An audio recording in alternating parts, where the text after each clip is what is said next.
The sun was dropping low behind the private airfield, painting the sky in warm gold and deep orange. Workers were moving fast, rolling fuel tanks, checking engines, and preparing for another rich man's flight. But in the center of all that noise stood a quiet black woman named Maya Ross. She wore simple clothes. Nothing fancy, just a dark jacket and plain boots. To most people watching, she looked like a regular pilot or maybe just another worker trying to earn a living. But Maya's eyes, they were sharp, calm, and full of secrets she had carried for years. Across the field, a long black car stopped, and a tall millionaire stepped out. Richard Hale, the man who owned Hale Aviation, at least he thought he did. His expensive suit, shiny shoes, and loud laugh told the world he loved power. People rushed to greet him, nodding and smiling like he was some king. Behind him walked his nephew, Evan Hale, a young man with soft hands, scared eyes, and a spoiled look. He held his phone like it was his brain, barely looking at anything else. Richard spotted Maya standing beside the helicopter and let out a big laugh. "Look at this," he said loudly. "This little pilot is gonna fly my nephew? Girl, can you even lift this machine off the ground?" Some people nearby laughed with him. They always laughed at his jokes, even when they weren't funny. Maya didn't react. She didn't blink. She just finished checking the helicopter door and stood straight. Richard clapped his hands and shouted, "Fly the heli and I'll make him Heir." He pointed at Evan. "If she doesn't crash," he added with another loud laugh. Evan smirked like he agreed with his uncle. He didn't look at Maya as a human, just someone below him. The workers around them whispered, "A woman pilot? She gonna mess up. I bet he just wants to tease her." But Maya stayed silent, because none of them knew the truth. None of them knew that the card inside her pocket, the one she kept touching with her fingertips, had a name carved in steel: Maya ROSS owner. Hale Aviation GROUP3. She had quietly bought the entire company. She bought the helicopters, the hangars, the offices, the land, everything. She bought it with old money from her family, money Richard Hale never knew existed. This airfield, this helicopter, even Richard's salary, all belonged to her, but she didn't come here to brag. She came here to watch something, to test something, to see what kind of man Evan Hale really was. Maya climbed into the helicopter, her movements smooth and confident. Evan sat beside her, trying to hide his shaking hands. Richard watched from outside, still laughing like the whole situation was a joke. The engine roared to life. The blades spun faster and faster, sending dust into the air. The ground crew stepped back. Richard held his jacket closed as the wind pushed against him. Inside the cockpit, Evan swallowed hard. "You sure you know what you're doing?" he asked. Maya didn't look at him. She kept her eyes on the sky. "I know exactly what I'm doing," she said. Her voice was quiet, but it carried weight. It carried history. It carried a storm. With a strong lift, the helicopter rose. Smooth, steady, powerful. The crowd below gasped. Maya handled the controls like the machine was a part of her body. Richard's smile slowly faded. Evan gripped the seat. Maya didn't smile. She didn't speak. She only thought, "You laughed at the wrong woman today." The helicopter climbed higher into the orange sky, rising above the airfield, above the men who doubted her, above the lies Richard Hale had built. This flight was only the beginning. The helicopter cut through the orange sky like a sharp blade, rising steady and smooth. The airfield below grew smaller until Richard Hale looked like a tiny ant waving his angry arms. Inside the cockpit, only two people sat: Maya Ross, calm as still water, and Evan Hale, stiff as a frozen tree branch. Evan kept his eyes on the ground slipping away beneath them. His heartbeat was louder than the helicopter's engine. He tried to hide his fear, but Maya could see everything. She saw his shaking shoulders, his tight jaw, his trembling fingers gripping the seat. She didn't say anything. She wanted to see how long he could last without showing weakness. Outside, the wind pushed against the glass. Inside, silence filled the small space. Evan finally broke it. Can you take it a little slower?" he asked, his voice shaking.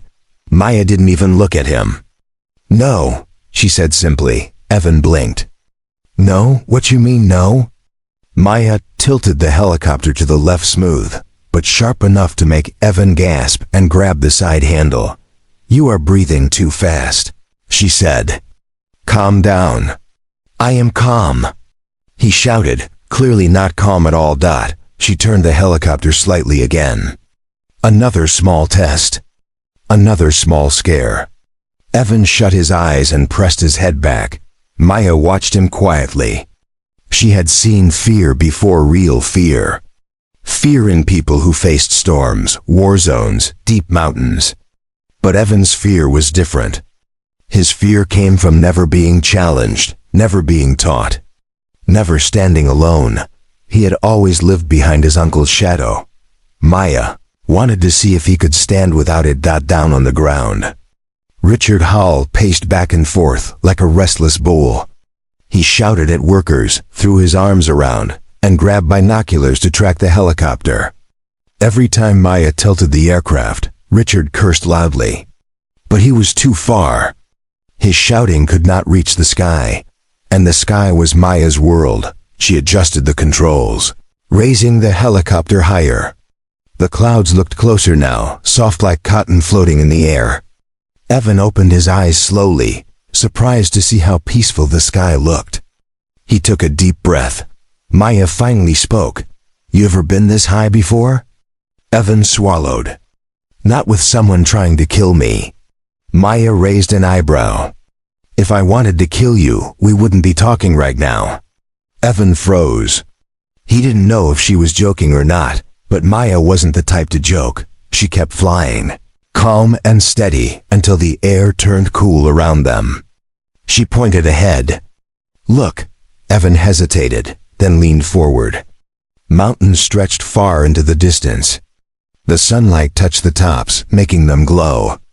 Rivers looked like silver snakes sliding between the rocks. "It's beautiful," Evan whispered. Maya nodded. "The world looks different when you rise above fear." For the first time since they took off, Evan relaxed just a little. His shoulders loosened. He breathed normally. Maya watched him and thought, maybe there is something inside him, maybe, but the moment didn't last long. She suddenly dropped the helicopter. Down fast, and Evan screamed. "What are you doing?" Maya pulled the controls steady again, leveling the craft. "That was a test," she said. "A test?" Evan held his chest. "You almost killed me." "No," Maya said simply. "I wanted to see your reaction."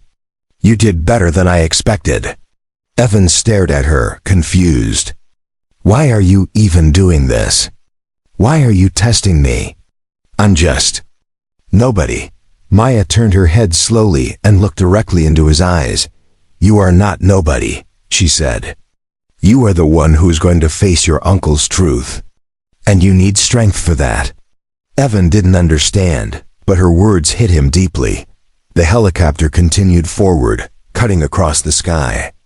Below them was the world they came from. Ahead of them was the truth Evan never expected, and Maya was ready to reveal it, one step at a time.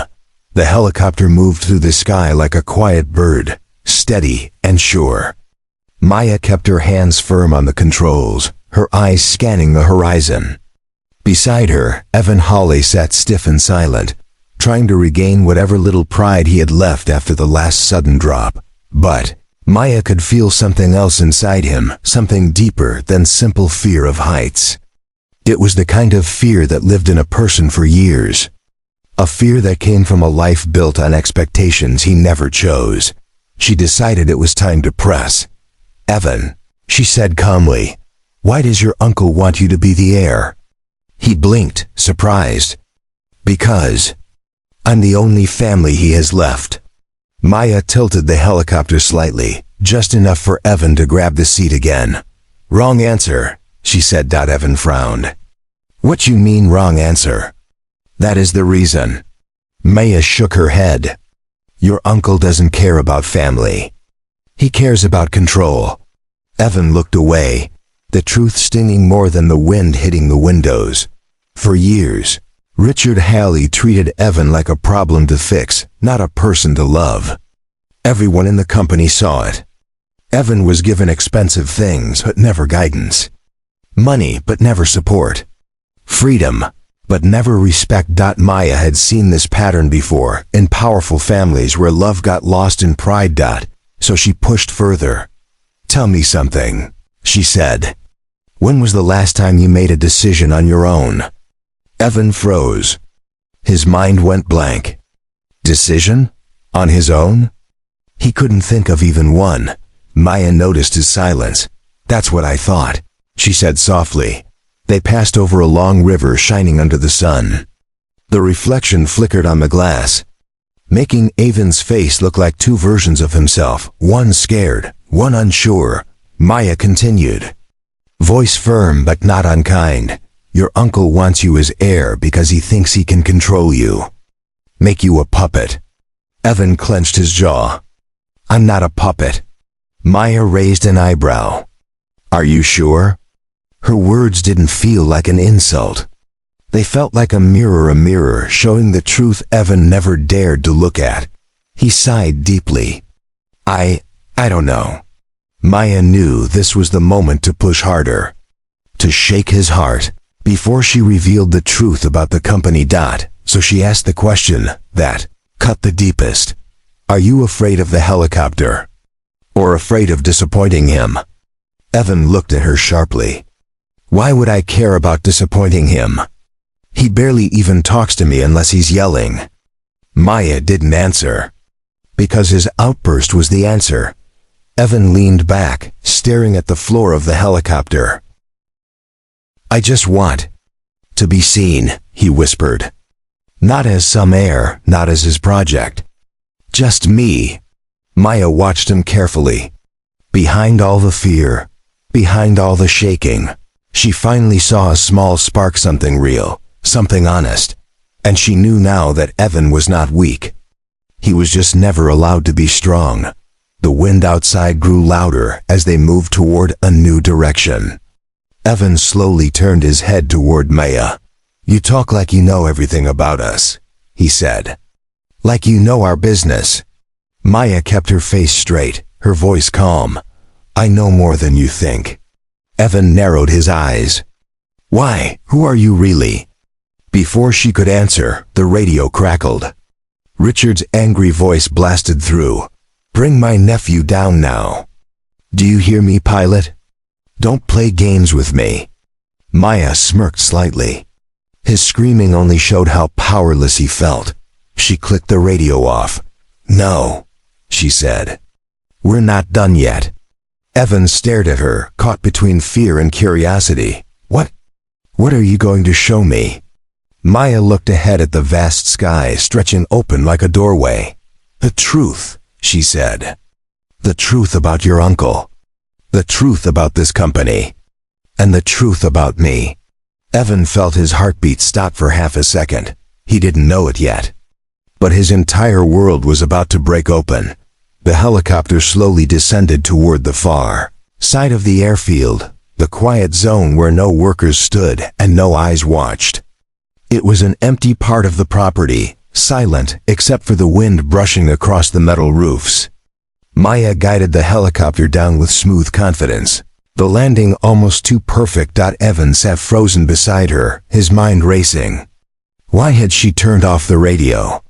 Why did she talk like she knew secrets? And why did she feel so calm when his uncle was shouting threats like a wild storm? The helicopter touched the ground.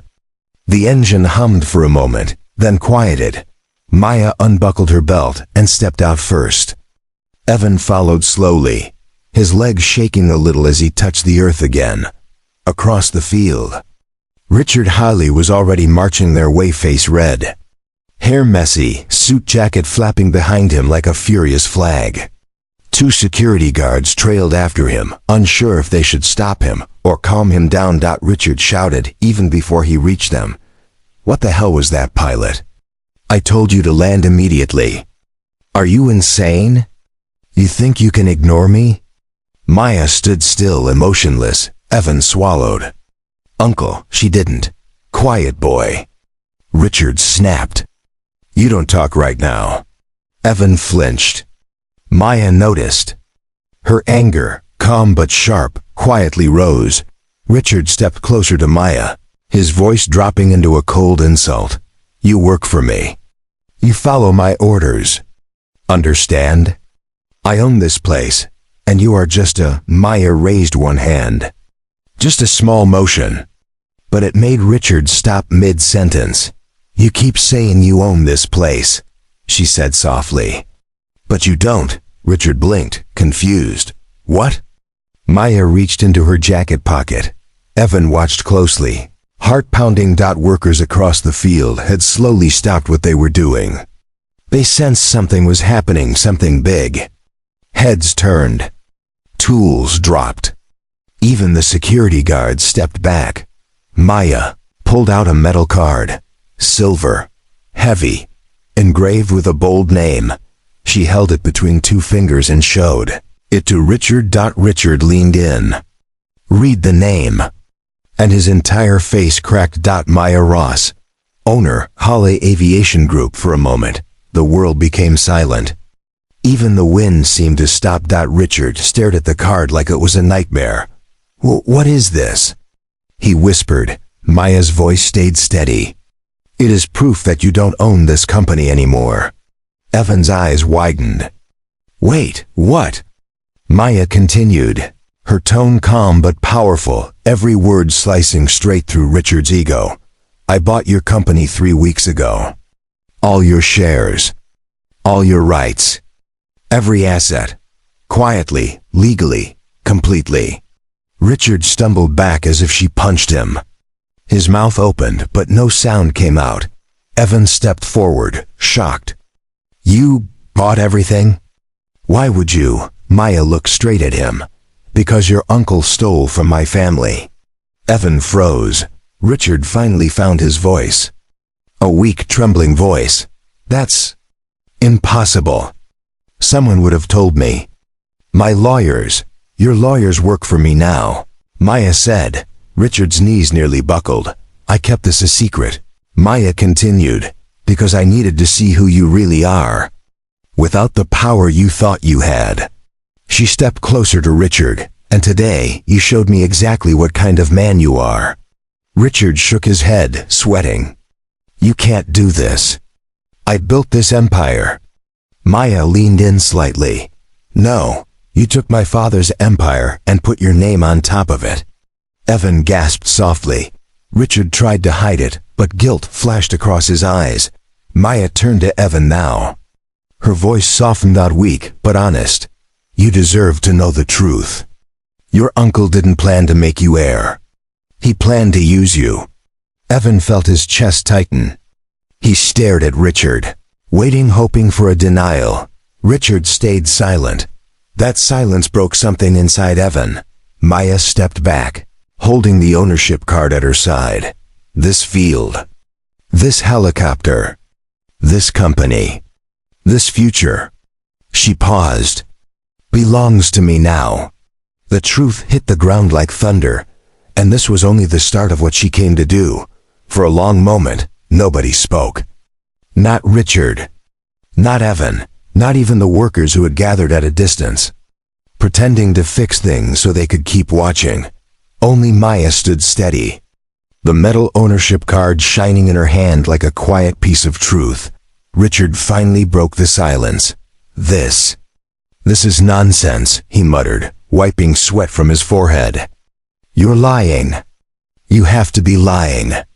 "My company," Maya tilted her head slightly. "Your company?" Her voice was calm, but sharp enough to cut through steel. "You never built anything, Richard. You only took." Richard opened his mouth to argue, but Maya didn't give him the chance. She pulled a small folder from her jacket, thin, but heavy with meaning. She handed it to Evan. "Read it," she said softly. Evan hesitated, then opened the folder. The papers inside were old, but not worn, protected, preserved, cared for. The first page held a company logo he had never seen. Ross Air Systems, founded by Daniel Ross, Maya's father. Evan blinked. "Your father started this?" Maya nodded. Richard swallowed hard. He looked like a man stuck in a memory he tried to bury. Evan kept reading. The next pages showed contracts, clean, legal, but unfair. Sales agreements signed under pressure. Hidden clauses. Forced handovers. Paper after paper proved one thing. Hale didn't buy Ross Air. He tricked it out of Maya's father's hands. "He threatened my father," Maya said quietly. "Told him if he didn't sign the company over, he would shut down every deal, every partnership, every bank loan my father had." Evan's hands trembled as he held the papers. Richard snapped. "Your father was failing. His company was going under." Maya stepped closer, her eyes fierce. "My father was sick," she said. "Cancer. But he still tried to run the business. He trusted you, Richard. He thought you were a friend." Richard looked away. Maya continued, her voice steady but heavy with emotion. "You visited our home, ate dinner at our table, smiled in our face. And the moment my father got weak, you took everything." Evan looked at his uncle, horrified. "Is this true?" Richard didn't answer. That silence was louder than a confession. Evan's heart sank.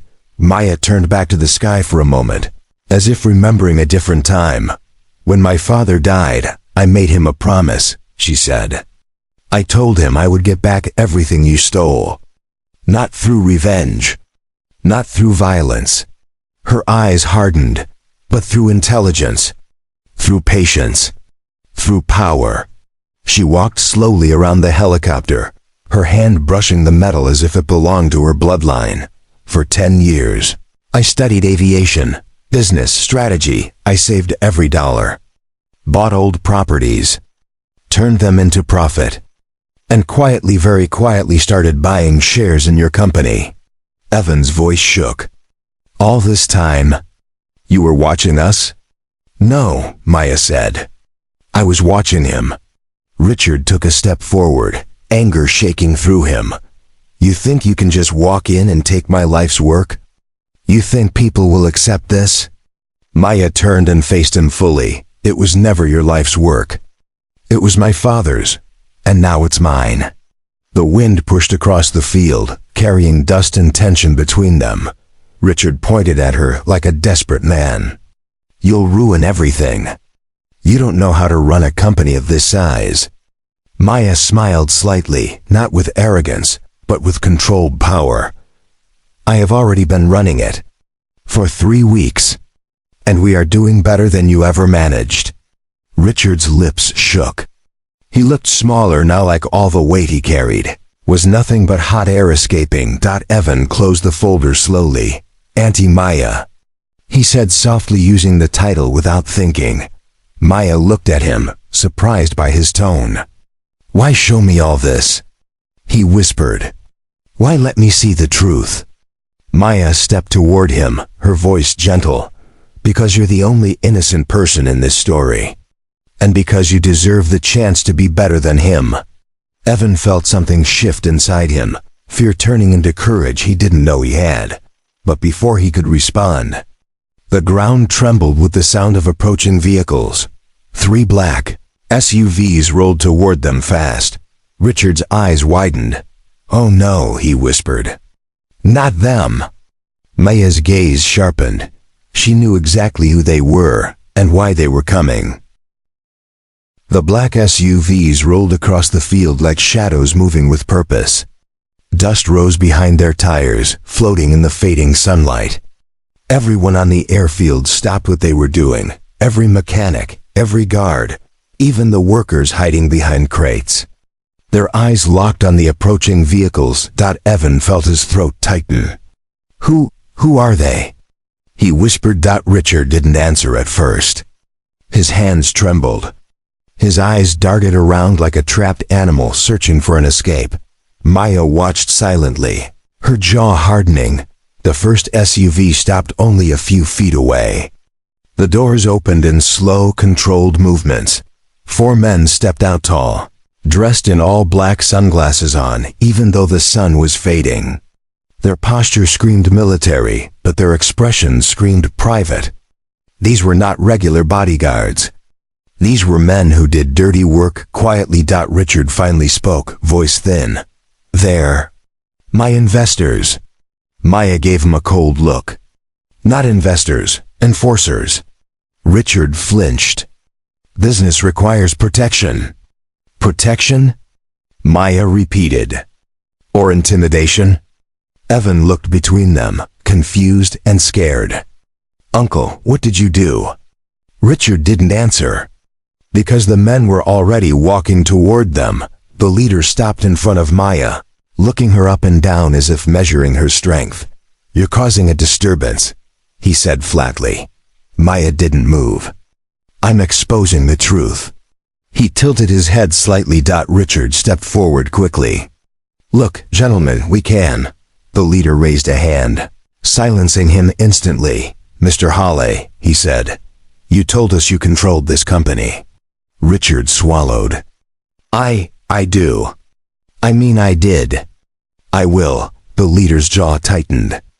"Our money is tied inside this business. If you lose control, we lose control." Evan's eyes widened. "Money? What money?" Richard's face went pale. "Heavily borrowed money," Maya said for him. "Money his company didn't have." The leader looked at Maya now. "And who exactly are you?" Maya lifted the metal card slowly, letting it catch the dim light. "Maya Ross," she said. "Owner of Hale Aviation Group." The man blinked. His sunglasses didn't hide the disbelief in his eyes. Behind him, one of the other men whispered to another, "She bought it? On her own?" The leader's face went still. "That complicates things."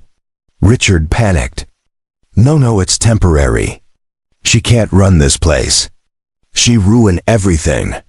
The leader didn't look at Richard anymore. He focused on Maya. "You made a mistake," he said quietly. "Taking this company without talking to us." Maya took a step forward.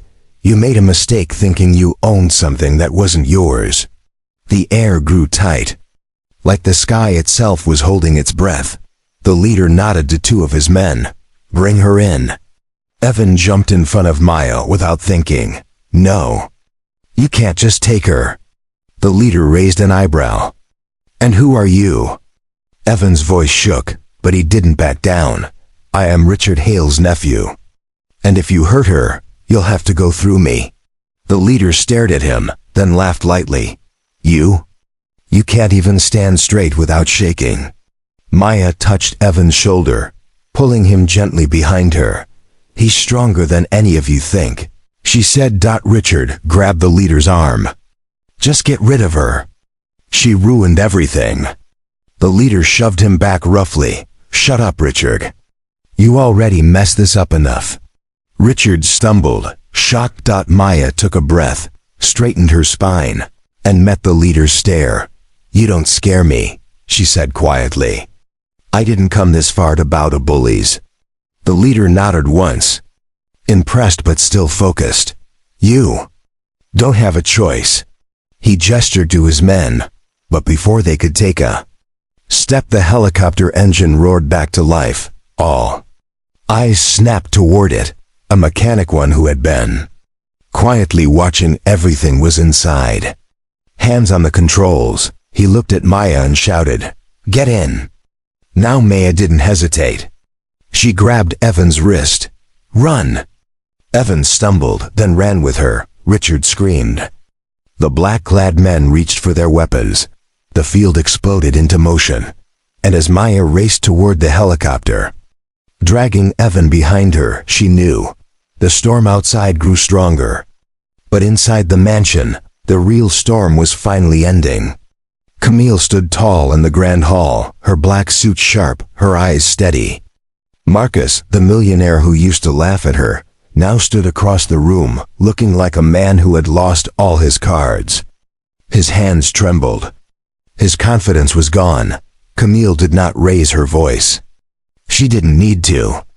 Her silence was now louder than his laughter ever was. Marcus looked around at the guards, the staff, the pilots. Every single one now standing behind Camille. His own team had turned away from him. Not because they feared her, but because they respected her. She had earned something he had never tried to earn: loyalty. Camille. "We can talk about this," Marcus whispered. She stepped forward slowly. "Talk? You were not talking when you mocked me. You were not talking when you tried to steal what wasn't yours." Marcus swallowed hard. "You tricked me." Camille raised an eyebrow. "Tricked you?" "No, you showed your true self. I simply let you talk long enough to expose your greed." Her calm tone shook him more than any shout could. The board members entered the room, led by an older woman with silver braids. She walked straight to Camille with a proud smile. "Ms. Walker," she said, "the vote was unanimous. You remain the owner and CEO. Today's events only proved your strength." The room filled with respectful nods. Marcus shook his head, refusing to accept the truth. "This is impossible. She's just—" Camille cut him off with a cold stare. "Careful. Finish that sentence, and you will expose exactly why you lost everything today." He froze. Camille stepped closer, lowering her voice. "You thought I was small. You thought I was powerless. And worst of all, you thought I didn't know my own worth."